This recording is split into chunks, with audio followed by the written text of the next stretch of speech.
leaf blower is part of living in an urban environment, but it can make it really hard to hear yourself think. That's better. Oh, now this is one of my least favorite noises. Whenever I hear it, rest assured I am doing a slow clap in my head and thinking, wow, I'm so impressed. Going out into nature is a good way to escape these kinds of sounds, but trails are often full of people talking, dogs barking, and you can still hear road noises from a lot of parks and hiking spots. Some people even feel the need to bring a Bluetooth speaker along with them when they're out in nature. So, how can you find a place that is truly quiet? And what would that be like?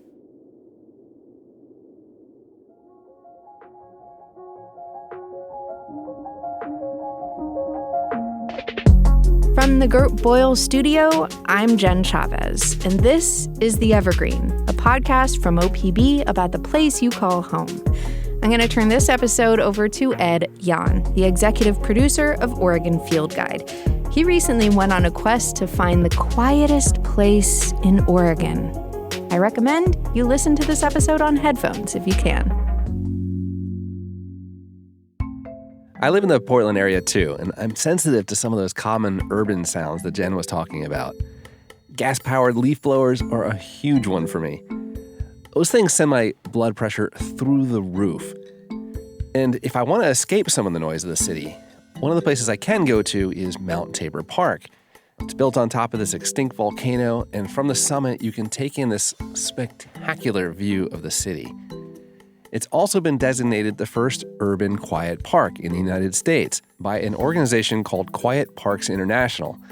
And Mount Tabor falls into this category known as urban quiet. Urban quiet is probably the most successful quiet because it's quiet parks within cities. Nick McMahon is director of Quiet Trails for Quiet Parks International. The nonprofit's stated mission is to save quiet for the benefit of all life. Nick is also a natural sound recording artist, and seeking out quiet places isn't just part of his work. I also do it independently out of joy and passion for nature.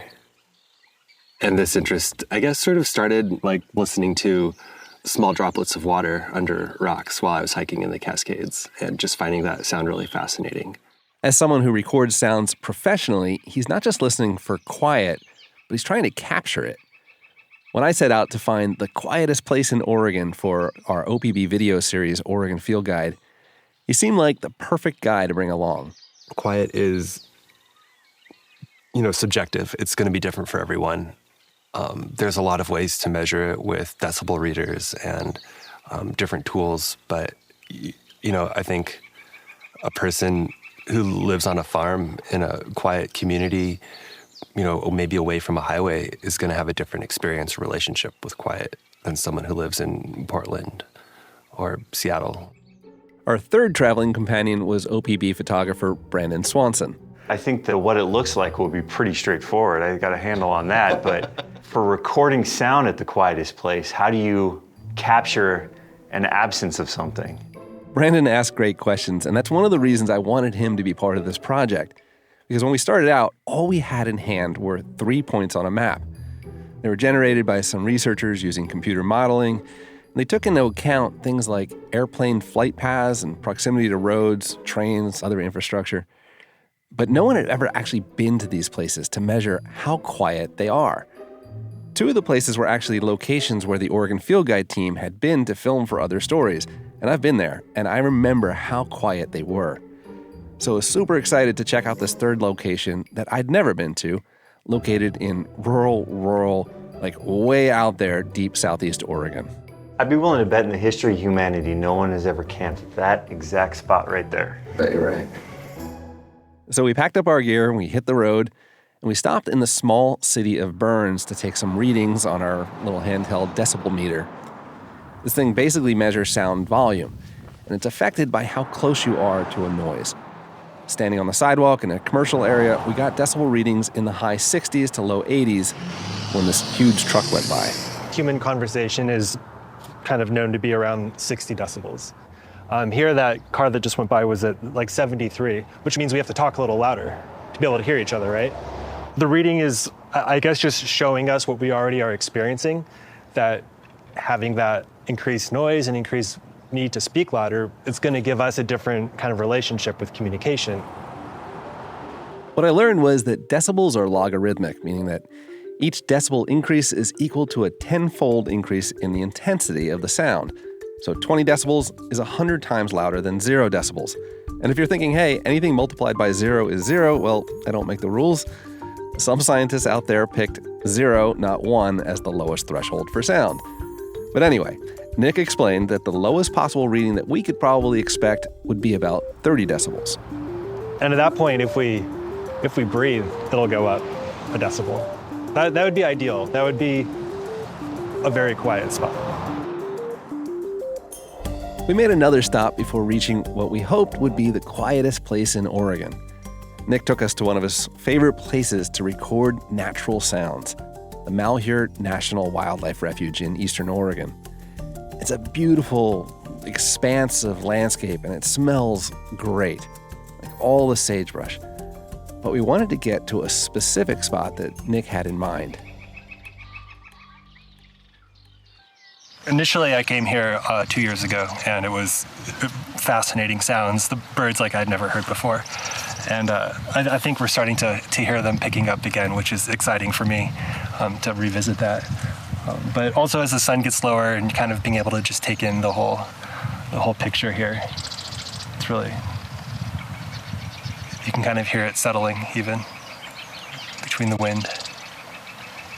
It settles down, and you can start hearing the communication between the animals, and just the silence really starts to feel like a part of you too. You kind of feel that settling. It's just really beautiful. Now you can tell that Nick is a trusting person because he left his recording gear out at the wildlife refuge all night long. And what he captured was not exactly quiet.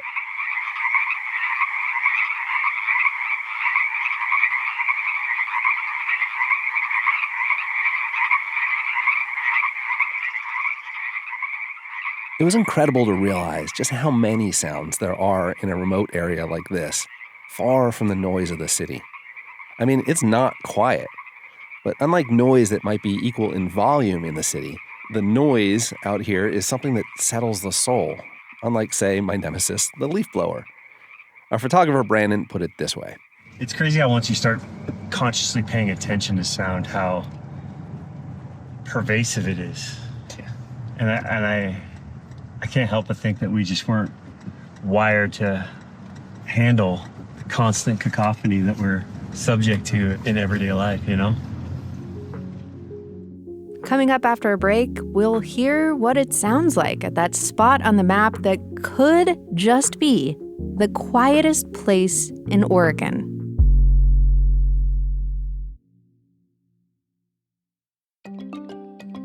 Thanks for listening to The Evergreen, our podcast from OPB about the place you call home. If you dig what you hear, subscribe to us on your favorite podcast app, and we'll brighten your Monday morning a little bit with something new and exciting to listen to each week. You can also follow OPB on Instagram at OPB Photo, and we'll keep you posted on what Team Evergreen and all our friends at OPB are up to. And remember, this episode about quiet places and all the great OPB reporting and storytelling you hear and don't hear on this show is made possible by the support of many thousands of OPB members. That is the beauty of public media, my friends. Support our journalism by becoming an OPB sustaining member today at opb.org/pod. And one more quick note before we get back to today's episode, we are going to be doing a live taping of The Evergreen in just a few days. It's happening this Thursday, March 6th at the Tomorrow Theater in Southeast Portland. Come join us in the audience and hang out with us in real life. You can find details at opb.org/theevergreen. And now, back to Ed Yon and his search for the quietest place in Oregon. I've always found comfort in natural spaces, and I know I'm not alone. America in particular started this movement to protect special places as national parks, as wilderness areas. And there's other mechanisms that preserve wild and scenic rivers and scenic corridors. Because people value what nature provides. But what we consider worthy of protection as a society has continued to evolve. A few years ago, I was working on an Oregon field guide story about the need for darkness and the effect of light pollution on both wildlife and humans. And here in Oregon, there are actual designated dark sky sanctuaries. So this pursuit of quiet spaces just seems like the logical next step. According to Nick McMahon, it's not so much about seeking a lack of sound as it is about escaping human-generated noises. Quiet Parks International, I think it's almost like meeting like a human need as we're losing quiet spaces. I think everyone's looking for quiet, but they don't realize it. Leaving the Malheur Wildlife Refuge in Harney County, we took our 2 vehicles on a drive that just went on and on and on, probably for about 4 or 5 hours. Brandon and I were in one car, Nick was in the other, and we were determined to get to that spot on the map that a computer model said would be free of unnatural sounds. Somewhere in southeast Oregon, we turned off the paved highway onto a gravel road that stretched like a ribbon across just this sea of endless sagebrush. After a while, that turned into a 2-track, and our car's GPS started to get a little wonky. Eventually, we decided it was time to start hiking, and so I pulled politely off the faint 2-track that we were driving on. Are you pulling off the road just in case anybody comes by? I am. It's a habit, urban habit. I gotta pull off the road. No one's been out here in 10 years, I'm sure.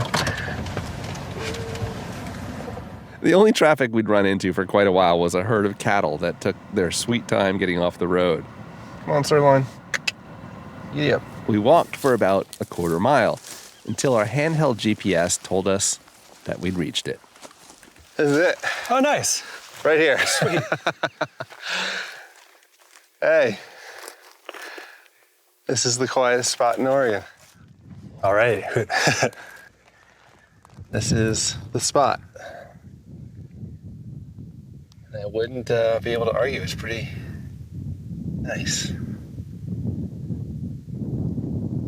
Nick and I took a breath, and we got to look around with these huge smiles on our faces. And we noticed that there were no planes in the sky. And then we started to listen to what we could hear.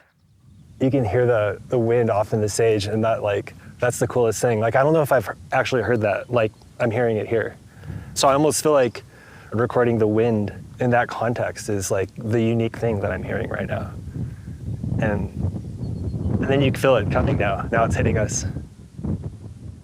It was both dramatic and undramatic. I mean, there's no people, no roads, no cows, no flights overhead. It was really quiet. Nick started to hear some of the other noises that he'd never noticed before. So I like to wear sweats when I'm doing this because they're some of the least noisy clothes you can wear. And I hate to hear my clothes when I'm walking around looking for quiet. I'm like, whoosh, whoosh. And I kept hearing this whooshing noise. I would stop, and I realized it was my sweats. And I've never heard my sweats before. So I'm like, all right, we're pretty quiet here. We wanted to see what this place sounded like at night and in the early morning hours when even the wildlife tends to be quiet, or at least quieter. We pitched our tents, and Nick carefully set up his microphones. It's very subtle. This whole place is very subtle. We were talking about the lack of lights on the horizon. That's really interesting. That's really hard to find anywhere with such an open horizon. I mean, I get it if you're in the mountains, but just because it's so open, we're seeing for 40 miles, we're at 5,000 feet, and you can't see a single light. That was cool. As night fell and the wind died down, the birds fell silent. When I got out of my tent at 2 a.m. and just stood there looking at this wallpaper of bright, bright stars, all I could hear was the blood pumping in my own head. It was a bit unnerving, and if there's a quieter place on Earth, I don't think any human would notice.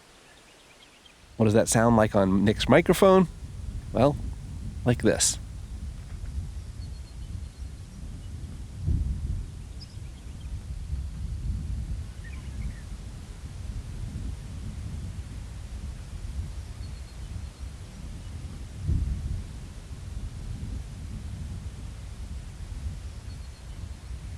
This almost eerie quiet was fleeting, even in this remote place. As the sun started to rise, the wildlife began to wake up.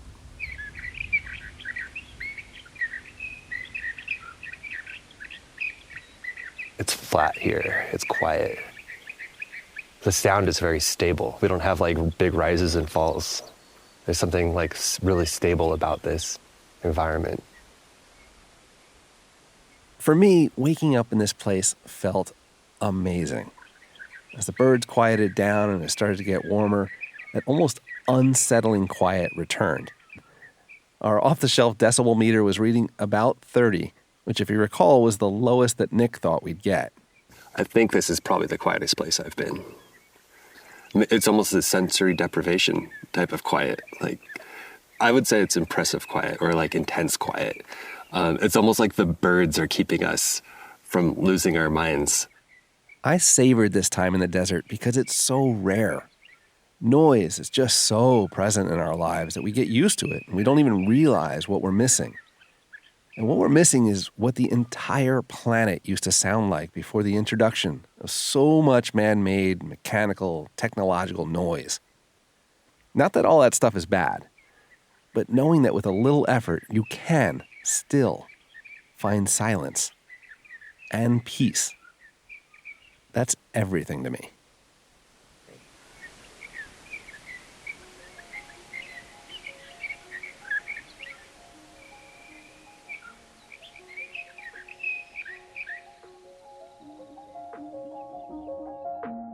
Ed Yon is the executive producer of Oregon Field Guide and the executive editor for OPB's Science and Environment team.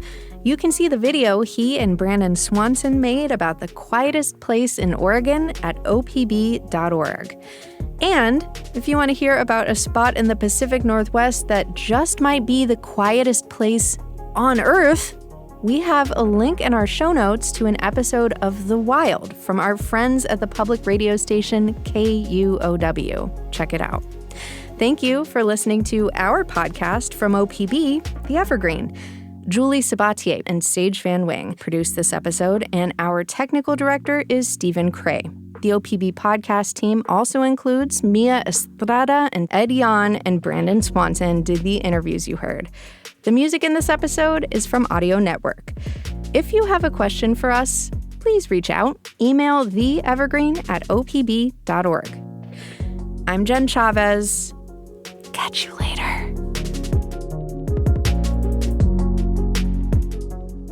But what happens if we get out there and it is just the most ugly looking place we've ever seen? There are no ugly places in Oregon. Okay, touche.